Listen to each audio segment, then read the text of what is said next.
I've been looking around in town at the shops, and I found out the clan provisioner has actually increased his wares now that we're actually at a higher clan rank than we used to be.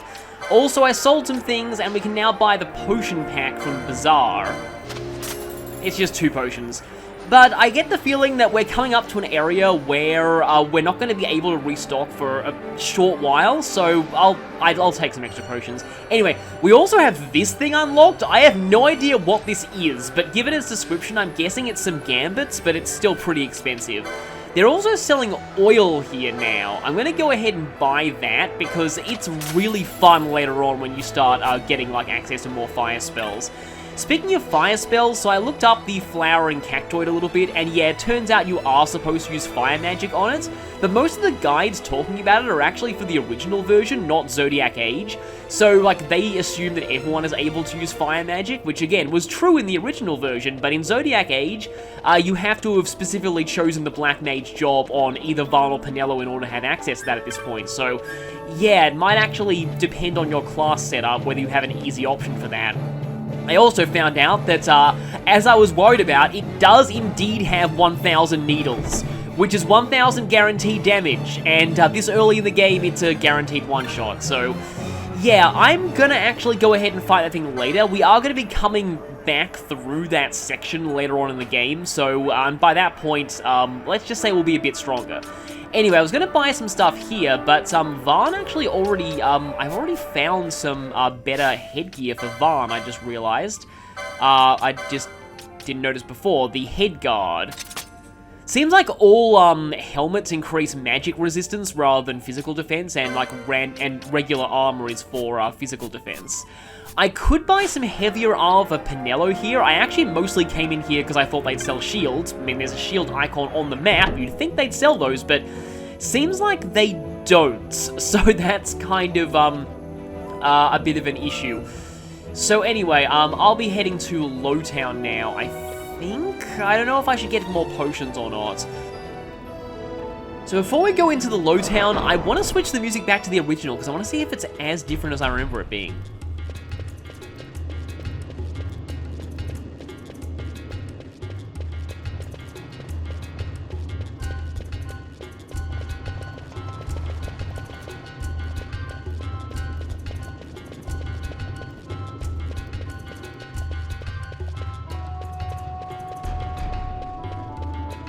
Yeah, it's clangier than the new version is, if that makes any sense. Yeah, the new version has a lot of additional instruments. It still sounds pretty good. It's just, I just still remember how, again, I'm not really great at describing music, but for lack of a better word, how clangy the original song was. Hey, Vaan. Hmm? It's been a long time since we did anything together. Too long. I had a really good time. Well, I should probably be getting back to the store. Actually, I was kinda supposed to be watching the place for Miguelo. And Vaan, try to stay out of trouble. For me. I don't know what I'd do if you weren't here. If something happened to you. I'm not going anywhere, okay? That's what I wanted to hear. See you later.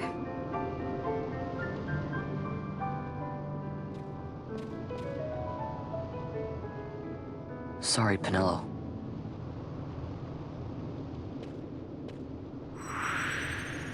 Yep, she's gone. Also, yeah, we had a very fun time fighting that cactus and getting completely destroyed.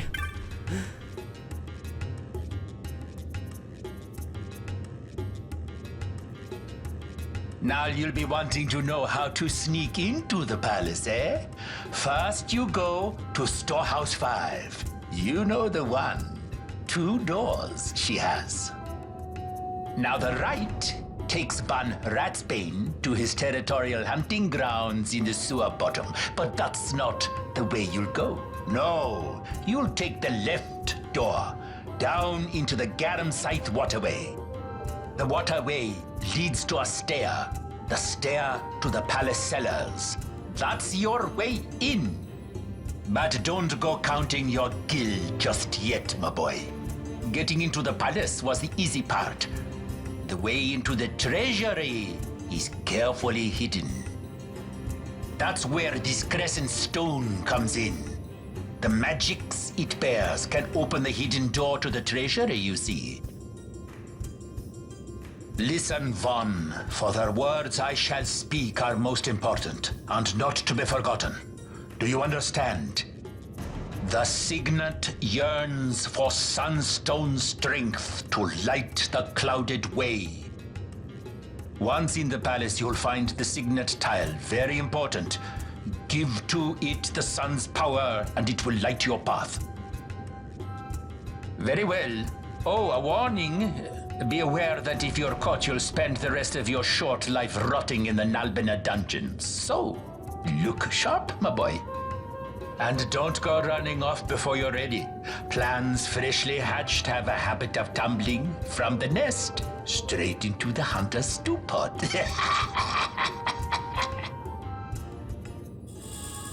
I just realized that, is he vaping? Is that a vape thing that he has there? But anyway, I'm wondering how he exactly knows all this information about the inner workings of the castle, but I do remember this part. I'm pretty sure, like, I had a feeling we had to go through the sewers to get there. And it's Garum Scythe, not Gram Scythe. I don't know why I thought it was Gram Scythe when I was younger. Squads 3 through 6 are in place. They stand ready. So far, the Imperials haven't noticed a thing. Then go now and hurry the others. By nightfall, we must ensure all our men are in place. Sir. Sir.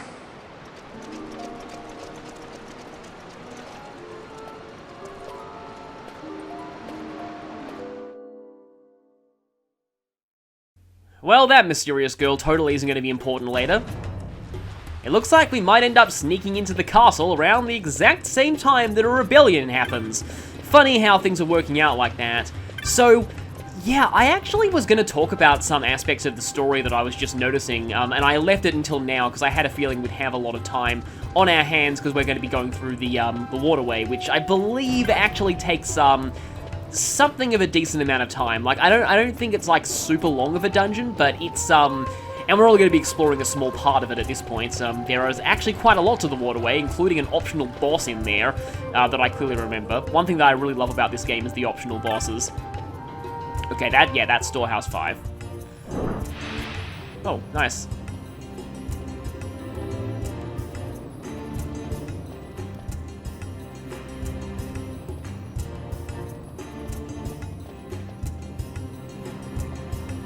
Yeah, I was worried there'd be a fetch quest, but I'm pretty... Yeah, they wouldn't throw that at you just when you're about to break into the castle.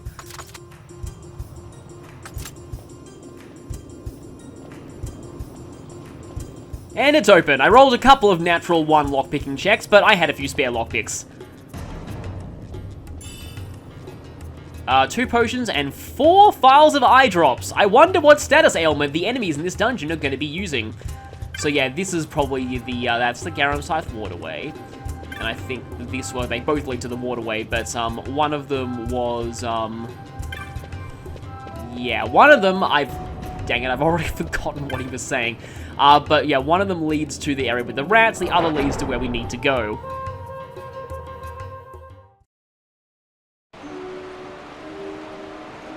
Oh, I think I remember this song too. Yeah, considering that we're getting an area intro here, this is probably... Yeah, I think I remember this area. Yeah, this is where we need to go. So, here we are in the waterway, and we have a save point here. But, like, regarding that rebellion and the sort of the turn the story is taking, I just find it kind of interesting how they're sort of emphasizing how kind of out of his depth Vaan is at this point, because he's our protagonist. He's all like, "Yay, I'm gonna be a sky pirate. I have these big dreams and stuff, and I'm gonna take back everything the Imperials stole and take back what's rightfully ours." And yet, at the same time, like when you see, you know, Vane and the others, like, and even what they were saying, like in the narration after the fortress got taken, it just like. On the one hand, yeah, it is bad that the Empire just, you know, took over, and it makes sense that, that, you know, we'd want to try and fight back, but at the same time, you have to pick your battles, basically, and I like how they're kind of emphasizing that if you know, were just to plan an unorganized rebellion right now, all you do is just get a whole lot more people killed for no reason. In order to honor, you know, the basically it's like, let's not make this war any worse than it already is. Like, at this point, they've pretty much lost, and attempting to aggravate the Empire any further would be kind of a bad idea. And we see that earlier with Vaan provoking the soldiers. If he wasn't bailed out there, yeah, he would not have, things would not have ended well for him. So I guess that might be why some people don't really like Vaan, because he's kind of an idiot, and he's very, very out of his depth, at least at this point in the story. And the thing is, the story is not really about somebody like this. You might think this is this kind of, oh, young boy realizes his destiny and becomes a great, like, leader and, you know, fights back against the Empire. Well, that's not really how things kind of work. Vaan actually still... Okay, so yeah, I probably shouldn't spoil things too much, but I should also probably cast Libra, but overall, Vaan isn't really the person the story's focused on. This is more a story of the politics of Rabanastre and the Empire, and the royal family and the knights, and just how they're dealing with the conquest and what ends up happening in the future with this war between not just the Empire, but this other power that's also involved. So Vaan very much feels just like a small player in a much, in a story that's a lot bigger than he is, and again, like, some people don't really like that, and there's also a bit of a, I don't know, like, how, like, accurate this is. There are some people who assume that Vaan was only added to this game because Barsh was going to be the protagonist, and then they thought that Japanese fans wouldn't be able to identify with a manly character like that. Oh, hi there. Your Reddy's Nor alerted me to your presence. And so they made a Bishonen character that they thought Japanese audiences would identify with more. I don't think that's true. I could be wrong about that, but like, I feel like that just feels like it might be a bit of a conspiracy theory that fans who don't like Vaan have come up with. It's just kind of easy to say, oh yeah, they weren't really supposed to be the main character. Like, in a sense, Vaan is... Okay, yeah, again, like, I'm kind of spoiling things. Vaan is really not the protagonist of this game. He's the viewpoint character for most of it, but he's not the protagonist. And as for who the protagonist is, that's actually very debatable. But again, if I went on for much longer, I'd probably spoil some things. So, I should potion up as well, and I should also probably Libra up. What those rats are doing is actually making me kind of realize something that I was thinking about earlier on in this game, is that I should probably be stealing more as well. Yeah, the potion queue is finishing. There we go, Libra. Is that the enemies in this game really make use of the terrain. Like, you see the rats run away and you actually have to chase them down. It's actually something kind of cool, and again, like, I really need to stop comparing this to Xenoblade Chronicles. But I do find it is a bit of a difference between the games, because in Xenoblade, the moment that you see a rat here is running away right now, the moment that you start fighting an enemy in Xenoblade, rarely does that enemy actually move around or really try and make use of the terrain, like in any way. I almost wonder if I should have got a better knife before heading down here, but oh well. They just kind of stay in place and just watch as you either kill them or they kill you. But with that flowering cactoid, like, you were fighting it, and then at certain thresholds of health, it starts running away, and you actually have to chase it through the area. I just find it's actually a really interesting way to integrate exploration and combat, and I feel like it was a deliberate design choice, because this was the first Final Fantasy game where exploration and combat took place on the same fields. So they were really showing that off. And it's an interesting approach, honestly. Oh well, that leads back, so this is kind of a dead end. Yeah, I am a little annoyed that I forgot to explore an area earlier. This is always just the thing with dungeons.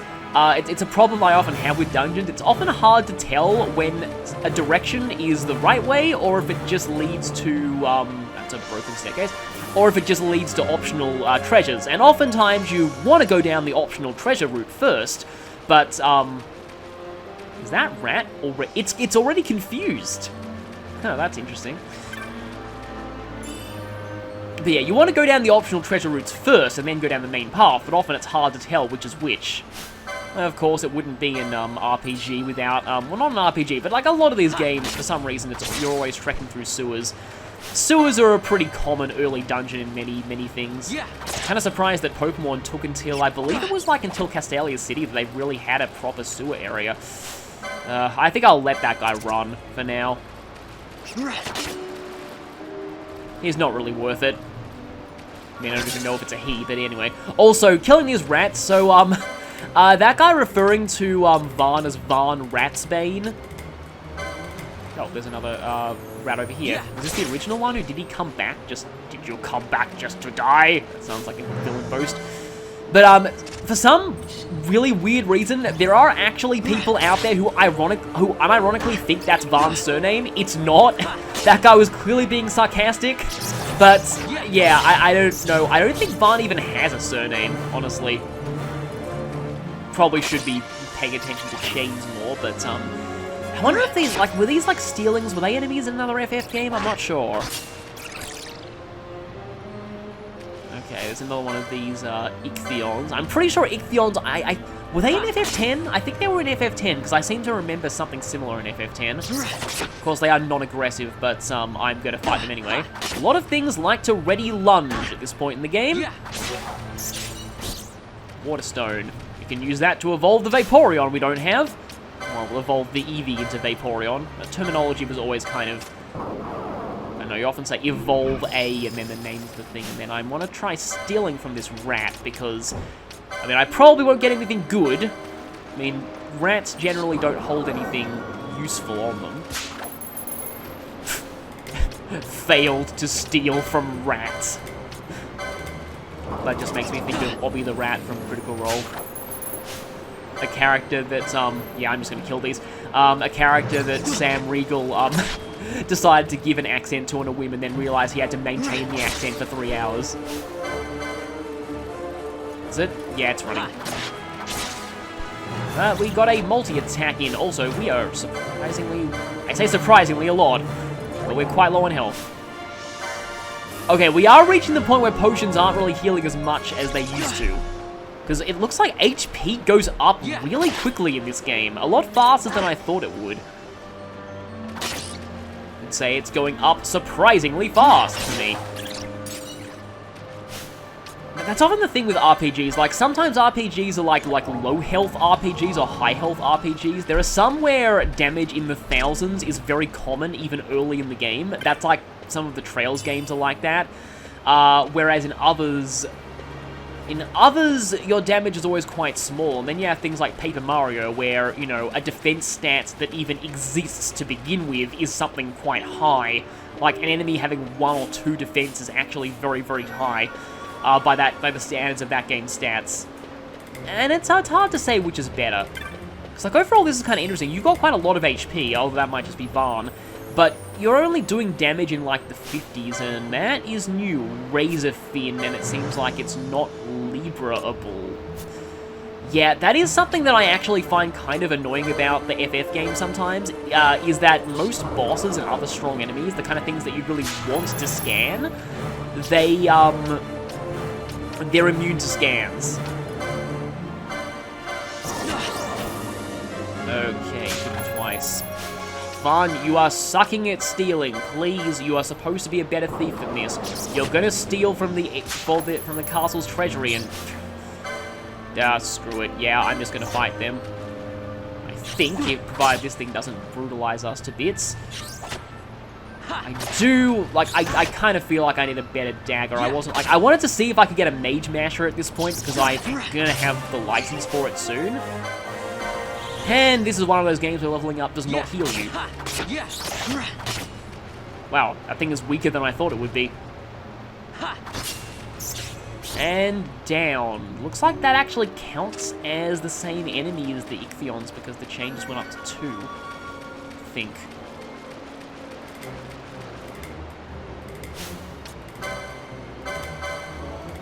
I mean, I have more than enough potions to afford to just use them willy-nilly here. I'm guessing there's like a... Nata, yeah, it was hovering just over their sides of the map, so I was thinking, yeah, that's probably a bat. Get over here, please. There we go. Okay, yeah, this is the opposite side to where we were before, it looks like. Even though the music is getting really intense at this point, there's, there are no enemies nearby. Okay, so remedies. If we look in inventory... Remove blind, poison, silent, and slow. So traditionally in FF games, remedies cure any status. In this game, you actually need remedy lore licenses in order to make them cure other things. And that's important because there's a really, really, really horrible status ailment that shows up later on called disease. I'm looking forward to seeing disease, because disease I feel is like one of the worst status ailments, disease in this game I mean, is like one of the worst status ailments in any RPG. Although I don't think it's quite as bad as the bomb status from some of the Shin Megami Tensei games, which causes the character to instantly die if they get hit. Oh, okay then. We're at the palace. So before that, I want to quickly just check to see my map. Like, I could have tried to head south from the original place, but I don't think there's really anywhere else we could have gone from there. Might have actually led straight to the, where we fought the rats earlier. But yeah, what I was saying is, it causes you to instantly die and do damage to your entire party equal to your current HP. Yeah, so, at this point, they're warning you that once you enter the palace, you're gonna be stuck in a bit of a plot tunnel for... It doesn't last for very long, but if you want to go back to town and buy supplies, weapons, or armor, now is your chance to do it. But I think we're ready.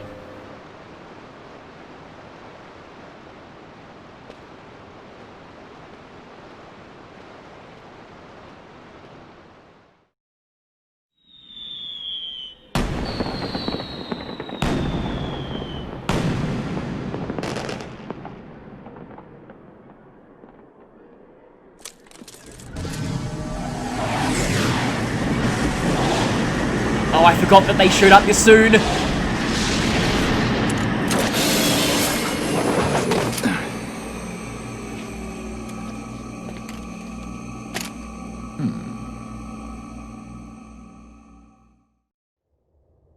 We just met my favorite character in the game.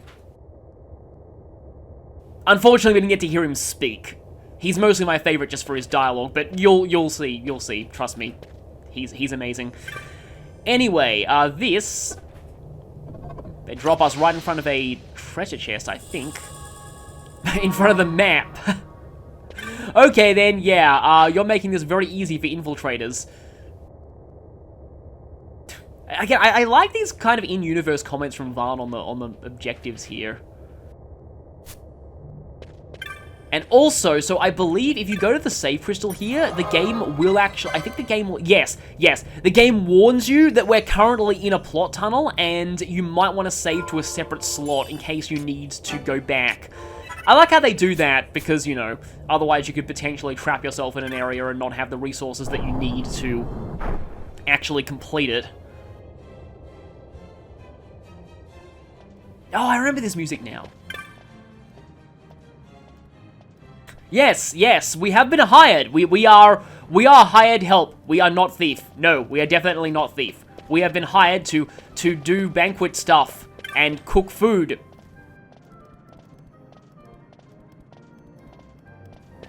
Yes, it was smart of them to leave the soldiers out of the palace. It's not like there was going to be a thief who's going to pilfer the treasure chest that's right here. Just a remedy.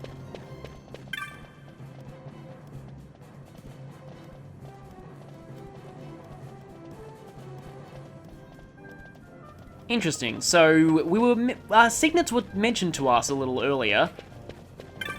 I remember it actually being pretty good to talk to the people here, because they do give you, like, a few things that hint at stuff that's gonna happen soon.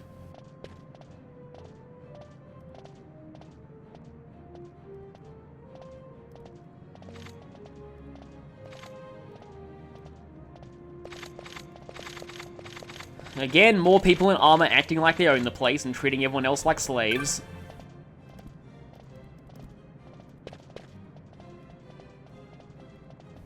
Yes, everyone wants to see that guy. A potion! No one minds that we're looting all of the chests here.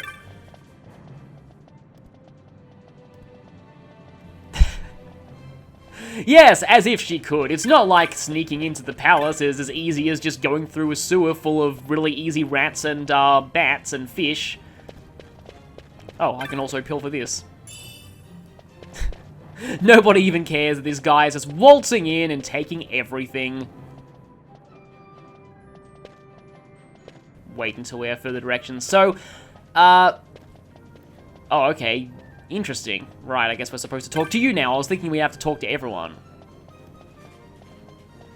Yes, that's it. We're hungry. We're not hungry for gold or anything like that.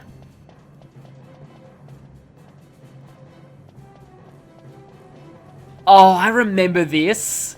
Okay, so guess what? We have a stealth mission now. Hello?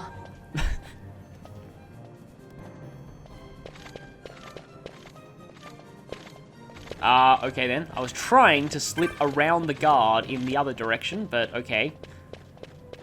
Can be a little hard to tell exactly how big their sight range is, whether they're Sly Cooper tier of, stupid guards, or whether they are the cheating kind, who even, like, if they're even just on screen in the slightest they see you. So yeah, this bit here very much gives me the vibe of sneaking into Hyrule Castle in, Ocarina of Time.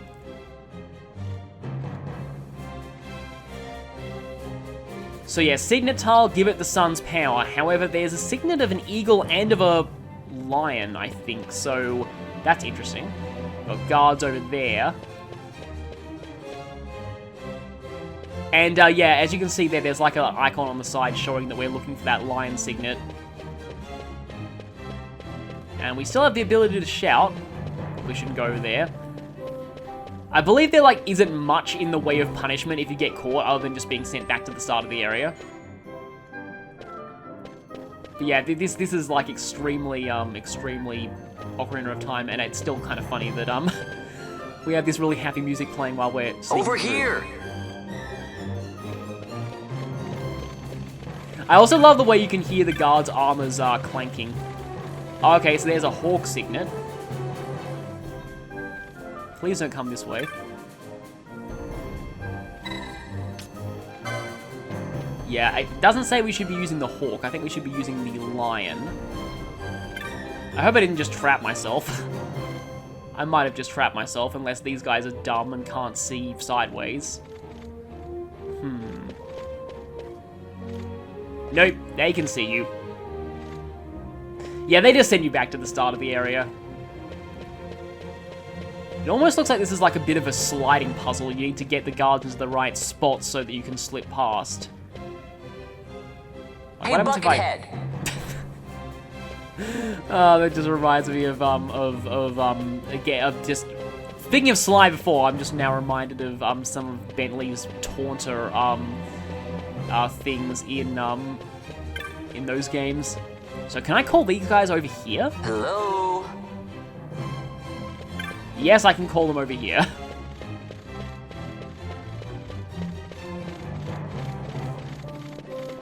Okay, I can't call again until, like, it looks like they're finished moving. Question is, how big is that guy's sight range? Not big enough, it seems. But there is a guy over here.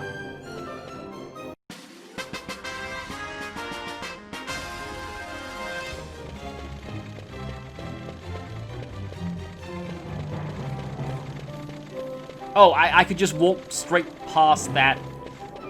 Well, that was kind of all pointless. Well, I spent a lot of time on that for nothing. But okay, that's the lion one. Yeah, I remember this. It opens, it, yeah, makes something glow somewhere.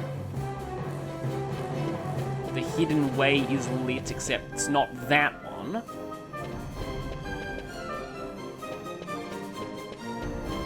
Yeah, you can just slip past those guards without anyone being any the wiser. And then you can lure this guy up. Or he can't hear you from that distance. There we go, yeah, okay. He's running. So now I can get through there the other way, I think. You pretty much have to go, like, right up in the face of the top guards for them to actually see you. But now I can go through here. And there's the glowing one.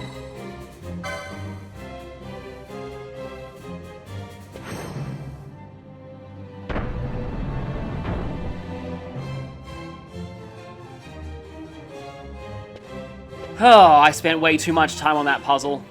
There aren't a lot of those in this game, so yeah, kind of an unexpected gameplay change there.